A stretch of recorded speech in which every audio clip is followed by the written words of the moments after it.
Hey, real quick before we begin, if you're watching this when it goes live for the first few hours, I will be live on Twitch, which will be linked in the description. Welcome back to the channel. Before we get into it, I just want to say, if you enjoyed the green screen, let me know, because this took me like 6 hours to set up. I had to go to like 6 different stores to be able to get everything. So drop a like if you enjoy, because I would greatly appreciate it. But today we're going to be getting into some just rules, guidelines, and a few tips for VDL Season 4. So whether you're a beginner or you've played in all of the previous seasons, you might learn something here. So all of the information that I'm going to be giving you is in the document, which can be found either in the description or in the Discord. So first, the regular season will be 8 weeks long, which means you will not play every other coach, considering there's 16 of them. And then the top 8 coaches from the regular season will move on to playoffs. Please be respectful of all of the other coaches as well as the moderators. This takes a lot, and sometimes we might fall a little bit behind, but we are trying our best. When it comes to your actual games, please show good sportsmanship. We don't want people forfeiting mid-game, because A, that affects stats, and it's just really not a good look and not something that we want here. So we implemented a rule where if you forfeit mid-match, you will be asked to step down as a coach now and in the future. Like I said, we want good sportsmanship. We want everyone to get along and have a good time, because this is just for fun. So none of that, please. When it comes to getting your battles done and extensions, we do give out extensions because we understand that this is just a hobby for everyone. Things come up in real life or, in work or whatever. And we understand. So if you reach out to us and let us know, hey, this is going on, we will grant an extension for you. The only exception to where we don't grant extensions is when 2 coaches have just kind of failed to schedule. So the weeks start on Monday and end on Sunday. So if it was Saturday and 2 coaches are just now trying to schedule and they figure out, oh, hey, nothing lines up, well, unfortunately, you guys just didn't take it seriously enough, so we're not going to give an extension. With us having 3 skill-based divisions, we also find it very important to make sure that no one is lying about where they should be placed. So we implemented one other rule. If we have reason to suspect you've provided false information regarding your division placement, you are at risk of losing your spot in the current season and in all future seasons. We don't want someone who should be in the Mew division coming in, applying to be part of Shaman, and then just wiping the floor with them, because that's not fun for them, especially, because they're beginners. And yeah, so just hopefully everyone was truthful on their applications. Now to get into some drafting rules, each coach will get 70 points to draft 10 Pokemon, and then at the end of the draft, each coach will get 6 points to draft 2 Terra Captains that are in the 4-point or under tier. So you can get, something for 4 points and something for 2 points. You can get 2 3-point Pokemon, but you cannot get anything in the 5-point tier. I feel like this one is fairly obvious, but if someone else picks a Pokemon, you may not pick it. This does not go across divisions, though. So if I draft Blastoise in Mew division, Wolf could still draft Blastoise in Shaman. It does not go across divisions. In regards to the timer, for the first round, each coach will get up to 8 hours to make their first pick, and then for the remaining rounds 2 through 10, they will get 4 hours. We do highly recommend that you leave picks with a moderator, because if you get skipped, your timer will be halved for the remainder of the draft. So it'll go down to 2 hours, and then 1 hour, and then 30 minutes, and we don't want that, so just please leave picks so we can get the draft done as quickly as possible. The following complex bans are in place. For moves, we have Last Respects, Shed Tail, and Revival Blessing. For abilities, it's anything that boosts evasion. So things like Snow Cloak or Sand Veil, we do not allow. And then any items like Bright Powder that boost evasion, we do not allow, as well as King's Rock, Razor Fang, and Quick Claw. We find these to be uncompetitive items, so we do not allow them in the format. There are more Pokemon-specific bans on the draft board, so be sure to check those out, and I will show you where to look in just a minute. Smogon Species Clause does apply to your draft, so you cannot go and draft normal Sneasel as well as Hisuian Sneasel because they share the same Pokedex number. This also goes for things like Rotom. You can't draft normal Rotom and Rotom Frost because, again, they share the same Pokedex number. Now, these following Pokemon have access to all of their forms if you draft them, those being Oricorio, Toxtricity, Indeedee, Oinkologne, Squawkabilly, Basculin, and Silvally. But you can only bring one of these per battle, so you can't bring like Silvally Steel and Silvally Water to the same battle. And then each coach is going to get 5 free agent transactions to use throughout the season, so you can drop one of the Pokemon you have for a Pokemon still on the draft board as long as your points allow it, and then that ends at the end of week 6. Coaches also get player-to-player trades. You can trade with as many different coaches as you want as long as they're in your division, but you can only trade with one specific coach twice in one season. We had an incident last season where 2 coaches trade entire teams, and we didn't want that to happen again. These coach-to-coach trades also end at the end of week 6. Now, when it comes to the free agents and the trades, they will not apply until the following week. So say you drop a Pokemon on week 2 and pick up something else. Those Pokemon and the transactions will not apply until week 3, and we will update the doc every Monday with transactions. Now, onto the battle rules. All battles must be played on Pokemon Showdown on the Gen 9 National Dex Draft tier.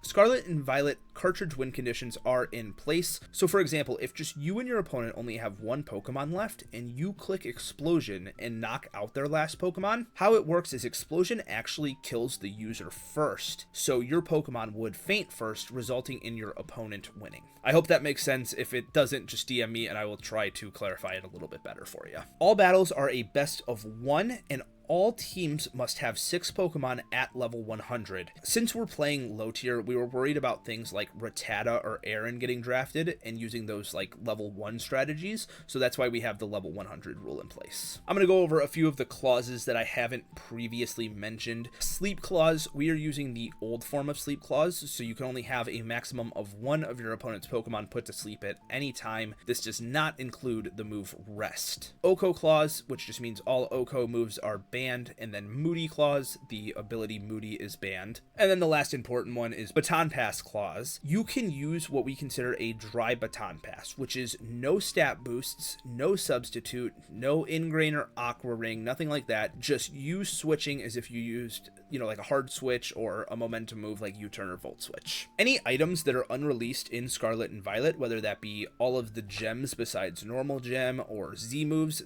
are not allowed. The only exception to this rule being Mega Stones for the Pokemon that are allowed to use them. Now, if you draft Mega Audino, you do not have to Mega Evolve it right away. You can keep it as a normal Audino to get that Regenerator ability, but it must be holding its Mega Stone. And then the final thing is all replays must be posted in your division's replay channel so that we can get them into the document. Now, if you look up at Blaziken here, you can see this little black triangle in the corner. So if you hover over Blaziken, it will tell you Speed Boost is banned. We have a few of these throughout the board, whether it's an ability ban or Terra bans. So things like Blaziken, Hippowdon cannot use Sandstream, Dugtrio cannot use Arena Trap, or if you look like over here, Caracosta cannot Terra, as well as Articuno, things like that. So just make sure you're looking at the draft board before you decide to pick up a Pokemon. I next want to show you the prep sheet that I use for both preparing for my battles as well as preparing for a draft. So I'm going to show you the draft part of it first. If you come down to the bottom here, Draft HQ, you'll click on this, and this will pull up normally it'll be blank, but I have Ninetales in here for the example. So say I want to draft Ninetales. I throw Ninetales in there and I put that it's worth 12 points. So as you can see here, my budget is 70 and I have 58 points remaining. Now, this will also show me just common weaknesses that my team has. It'll also show me my speed tiers, as well as just different moves if I'm looking for specific things, like whether it's, momentum moves or hazards or hazard clearing, anything like that. So then if I come in here and I add in Victory Bell, which I believe off the top of my head is worth 7 points.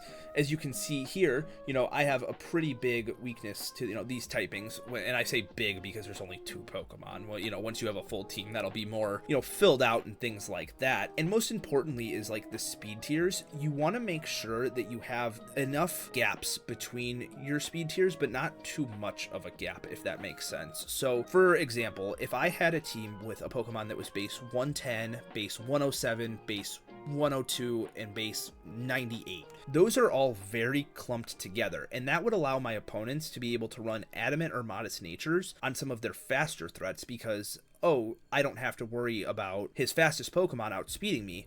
So when you have those more diverse speed tiers, you're forcing them to run jolly and timid natures because they have to cover for other threats on your team. I hope that made sense. I've recorded this like 3 times. It has been a rough day trying to get this green screen up. Now, a few other things is you want to make sure you have some immunities to common types. So you want to make sure you have a ground immunity. You want to make sure you have an electric immunity. And probably one of the most important things that a lot of beginners miss is you want a grounded poison type. Now, I don't mean something like Nidoking, Nidoqueen, or Clodsire. I'm talking about a poison type that touches the ground, you know, like Muck or Garbodor, things like that. They absorb toxic spikes when they are set on the field.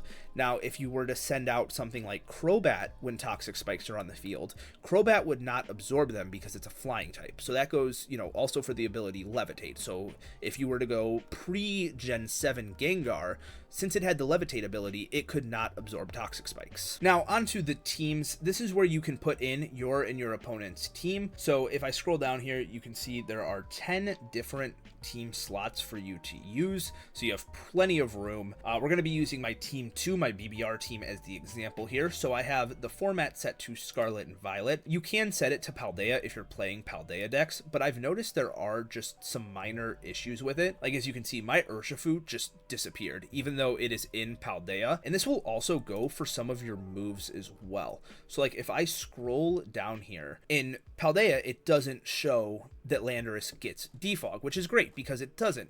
But now I have the issue of my Urshifu not being there, which is why I have it set to Scarlet and Violet, just because, you know, it allows me to see all of the Pokemon. Just be careful because this will show you moves that Pokemon don't normally get. You know, like I said, defog that Landorus lost. So just be cautious of things like that. But this is so useful for being able to prep and just kind of know all of the information about your opponent's team. So as you can see here, my team runs across the top. It shows you, you know, what abilities my Pokemon can run, and then my opponent's team. Down here, we have just the sprite view. This will give you a speed comparison, which is really useful in draft. You know, you want to know what the fastest possible Pokemon on yours and your opponent's side is. If you see these purple backgrounds behind Umbreon and Chandelure, that is due to them being Terra Captains. It's just, you know, to prevent you from having to switch back and forth and be like, oh, that's their Terra Captain. Down here, we have the type chart. So this is where you can see common weaknesses that your opponent's team has. So for here, my opponent does not have a single resist to rock. So, you know, in this situation, rock would probably be something I would be interested in running. Here, this shows you all of your team's stats, and it organizes them by the highest. So right now I have it set to special attack, which is why my special attack is highlighted. Heatran being the highest is at the top, Squawkabilly being at the lowest is on the bottom. And say I wanted to switch this to HP, it would show Urshifu now at the top.